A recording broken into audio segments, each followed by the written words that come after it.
Welcome to T-Favors TV. We are back again with the latest gossip nyaya dziri kupisa dziri kutenderera pasocial media. Fadzai Mahere ari kudedzera kuti ndine mubvunzo, tingoda honest answer yenyu guys. Mubvunzo wake ari kuti honest question, saka muri kutoti Scotland inogona bhora here? Taurai chokwadi. Scotland itimu yaScott Sapupwanya. Scott anozikanwa nenyaya dzekuti akamboita nyaya dzegold mafia. You remember yakambonetsa nyaya sana kusungwa tichitaura kudai achiri ngoita zvegold. Saka Scott itimu yake inonzi Scotland.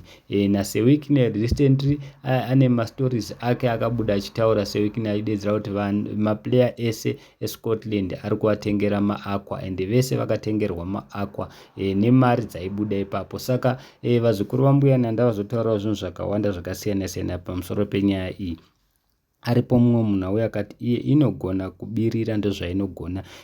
Kuti Fadzai Mahere ataura zvakadai, pane nyaya iri kuitika guys. Kana kuri kuti unoteerera bhora chairo chairo, munonyatsoona kuti aiwa paScotland apa pane match fixing akawanda, pane chitsotsi chakawanda, pane mari dziri kushanda ipapapa. Vamwe vari kudedzera kuti imani laundering, chitsotsi chakawandisa. Munongoziva mega ZANU-PF zvainoita because zvakangosangana iZANU-PF iyi, because iye Scott paakatowina kudivision 1 akatoenda netrophy yake kuna ED kunomuradza kuti ahwina, but isi tongoziva chokwadi kuti hapana zvakadaro chitsotsi chega chega. Aripo mumwe munhu ati inogona kubirira. Mumwe munhu akati I wanted to ask same question. Mumwe munhu akati she is a cheerleader for failures in Zimbabwe, so when they are not any she makes them in order to remain relevant. Vari kureva Fadzai Mahere. Mumwe munhu akati I doubt very much forcing matters. Scott just love to be prominent person but doesn't know how. Mumwe munhu akati ngaatipe foni aende kuno campaigna kune mukuru wake ari kuchechi. Vari kureva kuna Chamisa. Munongoziva mega Fadzai Mahere akambenge ari ku Triple C kuna Chamisa. Mumwe munhu akati they have good players, they are not bad advocate, but most of the matches were fixed. Chizanu you know it. Ndozvitaurwa nevamwe vari kudedza kuti haya manje kwatoipa kana yakupinda Scotland ziva kuti pachaita chitsotsi chakawanda. Mumwe munhu akati haana chaatadza mubvunzo just respond. Vari kureva Fadzai because varipo vamwe vakupinda nemwoyo vari kudedza kuti iwe ita zvepolitics usiyana nezvebhora.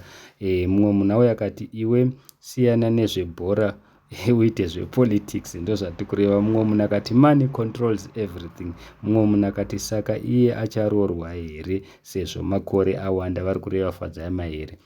Vari kuti ucharorwa rini? Aripo mumwe munhu adedzera kuti munyore mubhuku revachenjeri, uyo anogona kubvunza mubvunzo vachireva Fadzai Mahere. Mumwe munhu akati match fixing yega yega ndo inenge yazara kuZPSL. So guys, handizivi kuti mubvunzo uri honest, tachingokumbira kuti mutiudze kuti which one is which.